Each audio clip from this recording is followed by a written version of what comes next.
mbona wenda ntaboneke neza ariko mbasha kuyabona akosha uyasunda akazi mugakoze kumva ngewe shandareba ngasanga ibintu byarakaze ariko muri iyi minsi nibwo nari ngafite twarakubiswe mwana kubera iriya ndwara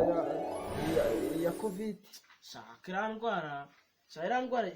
yahungabanyije ibintu byinshi urebye kuko urabona hari abantu yagumishije mu ntara abandi iragenda ibagumisha hehe iragenda iburisha akazi none se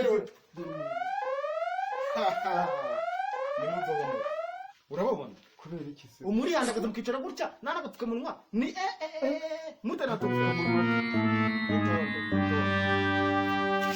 ako metero ntirimo itonde watubabarira santimetero ebyiri tubabarire ubu itonde mvuye mu kazi agapfukamunwa ejo nzaba nakaza urabona ibintu mwadukoreye nakibagiwe mwateranye covid ifite amagarama 20 nakibagiwe rwose tubabarire rwose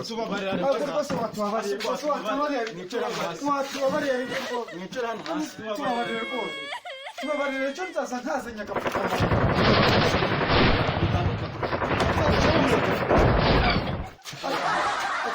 nzaza nkazanye rwose umuyobozi tubabarire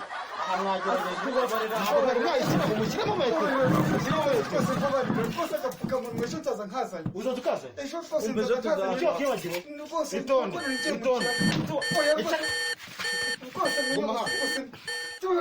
ukaba upiga ko ufite covid usanze ndahita mbere nuko dupima se gusa byewe kundasa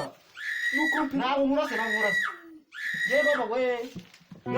nayo afite ariko afite imisaraba 20 ayi hano nawe ako muyobozi rwose tubabarire tubabarire namenyerere itende none tubabarire rwose agapfukamunwa rwose iyawe noneho irimo gupima ibirometero 100 bivuze mu maraso yawe uri kwirukanka naka kantu gapima ubushyuhe kashize itonde guhera ariko muzajye mushyiraho metero muke